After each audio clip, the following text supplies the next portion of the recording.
പുതിയ വീഡിയോ അപ്ഡേറ്റ്സുകൾക്ക് A to Z tech channel subscribe ചെയ്യൂ. അടുത്തുള്ള ബെൽ ഐക്കൺ ക്ലിക്ക് ചെയ്താൽ വീഡിയോ അപ്ലോഡ് ചെയ്ത ഉടനെ നിങ്ങൾക്ക് നോട്ടിഫിക്കേഷൻ ലഭിക്കുന്നതാണ്.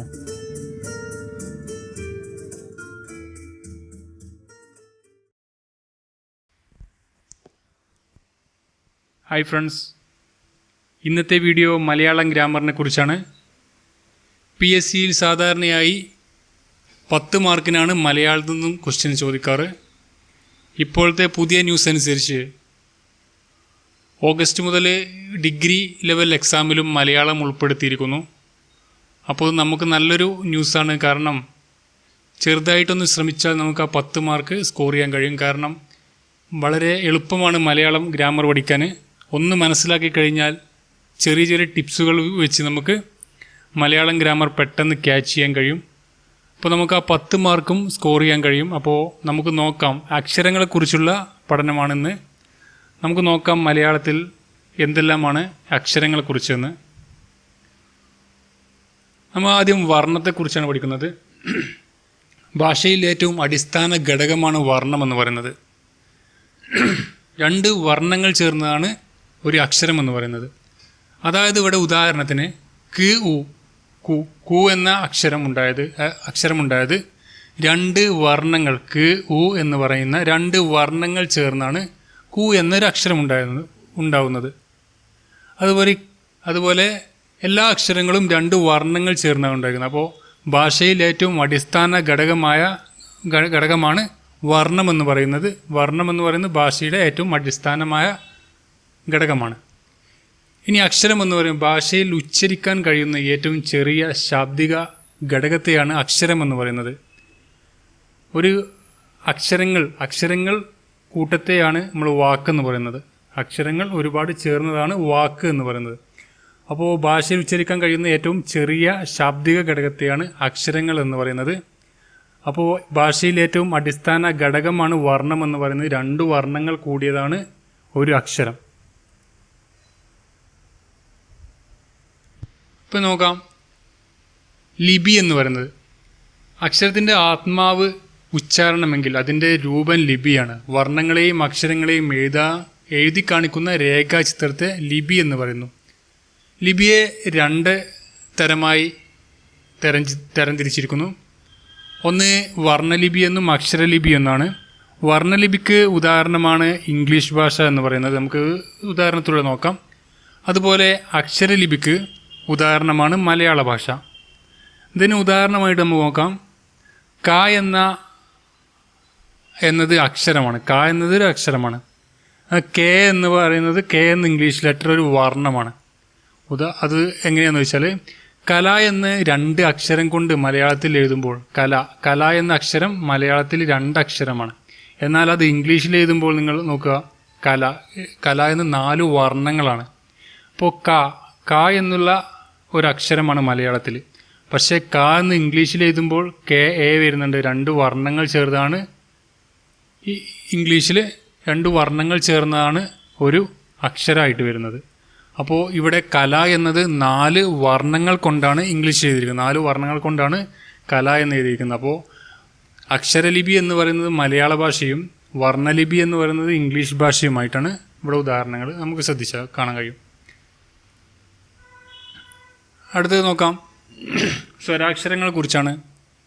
ഇതിൽ ആ മുതൽ ഋ വരെയുള്ള 7 ആ മുതലുള്ള 7 എണ്ണമാണ് സമാനാക്ഷരങ്ങൾ എന്നതിന് പേര്, സമാനാക്ഷരങ്ങൾ.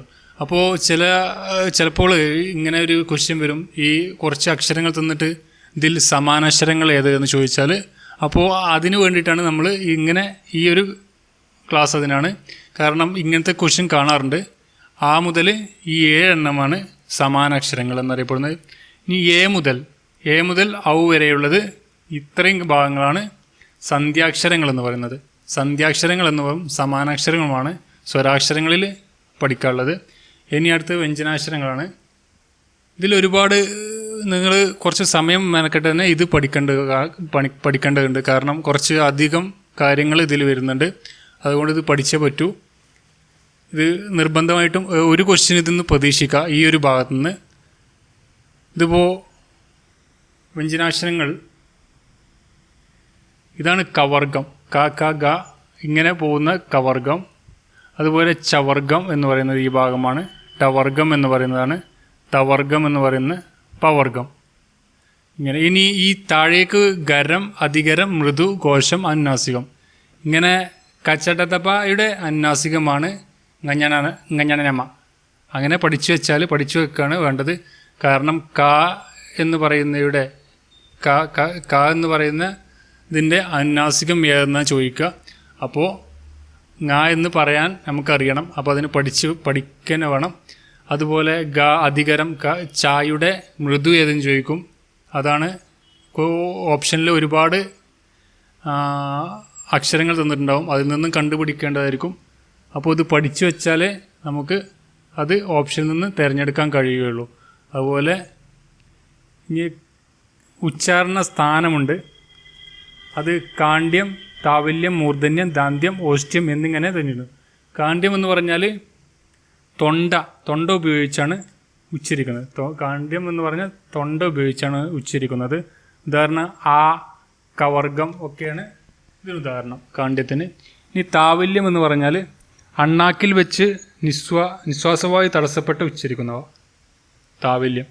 ഉദാഹരണം ഈ, യ, ചവർഗം, ഈ, യ എന്നൊക്കെ പറയുന്ന ഇതാണ് ഉദാഹരണങ്ങൾ. ഇനി മൂർധന്യം എന്ന് പറയുന്ന ഉച്ചാരണസ്ഥാനം മൂർധാവാണ്. മുകളിലെ അണപ്പല്ലുകൾക്ക് നടുവിലുള്ള വായുടെ മേൽഭാഗത്തെയാണ് ഈ മൂർധാവ് എന്ന് പറയുന്നത്. ഉദാഹരണം ടവർഗാണ് ഇതിന് ഉദാഹരണങ്ങൾ. പിന്നെ ദാന്ത്യം പറയുന്നത് മേൽവരിപ്പല്ലിൻ്റെ സഹായത്താൽ ഉച്ചരിക്കുന്ന വർണ്ണങ്ങളാണ് ദാന്ത്യം എന്ന് പറയുന്ന ഉച്ചാരണസ്ഥാനമാണ് ഈ പറയുന്നത്. അതുപോലെ ഓഷ്ട്യം, ഉച്ചാരണത്തിൽ 2 ചുണ്ടുകളും പ്രവർത്തിക്കുന്നുണ്ടെങ്കിൽ അത് ഓഷ്ട്യമാണ്. അപ്പോൾ ക്വസ്റ്റ്യനിൽ ചോദിക്കുകയാണ് ഈ പ, ഫ ഇതിൽ ഓഷ്ട്യം ഏത് എന്ന് ചോദിച്ചാൽ നമുക്കത് കണ്ടെത്തണമെങ്കിൽ ഈ ഒരു ചാർട്ട് പഠിക്കാൻ വേണം. അപ്പോൾ നിങ്ങൾ ശ്രമിക്കുക. ഇത് പഠിച്ച് 2 വട്ടം നിങ്ങൾ നോക്കിയാൽ ഇത് പഠിക്കാൻ നിങ്ങൾക്ക് സാധിക്കും, ഉറപ്പാണ്. അതുപോലെ യ, ര, ല, വ. ഈ വാക്ക് ദീർഘമില്ല, മാറിപ്പോയതാ, സോറി. യ, ര, ല, വ അത് മാധ്യമങ്ങൾ എന്ന് പറയുന്നത്. ഇതിന് പേരാണ് മാധ്യമങ്ങൾ. അതുപോലെ ഷ, സ, സ ഊഷ്മാക്കളാണ് ഇതിൻ്റെ പേര്. ഹ എന്ന് പറയുന്നത് ഘോഷിയാണ്. അതുപോലെ ല, യ, റ ദ്രാവിഡ മാധ്യമങ്ങൾ എന്നും അറിയപ്പെടുന്നു. അപ്പോൾ ഇതിൽ നിന്ന് ഒരു ക്വസ്റ്റ്യൻ പ്രതീക്ഷിക്കാം നിങ്ങൾക്ക്. ഈ മലയാളം വ്യഞ്ജനാക്ഷരങ്ങളും സ്വരാക്ഷരങ്ങളിൽ അതുവഴി ചോദിച്ച് കാണാറില്ല. പക്ഷേ മുമ്പുള്ള ക്വസ്റ്റ്യൻ പേപ്പർ നോക്കിയാൽ ഈ ഭാഗത്തുനിന്ന് ഒരു ക്വസ്റ്റ്യൻ ചോദിച്ചിട്ടുണ്ട് ചില ക്വസ്റ്റ്യൻ പേപ്പറിൽ. അപ്പോൾ നിങ്ങൾക്കിത് മനസ്സിലായെന്ന് തോന്നുന്നു.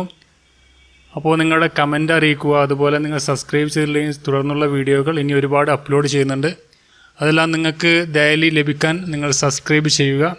അതുപോലെ നിങ്ങളുടെ ഫ്രണ്ട്സിന് ഷെയർ ചെയ്യുക. നിങ്ങൾക്ക് ഈ വീഡിയോ ഇഷ്ടമായിട്ടുണ്ടെങ്കിൽ നിങ്ങൾ ലൈക്ക് ചെയ്യുക. Thank you for watching.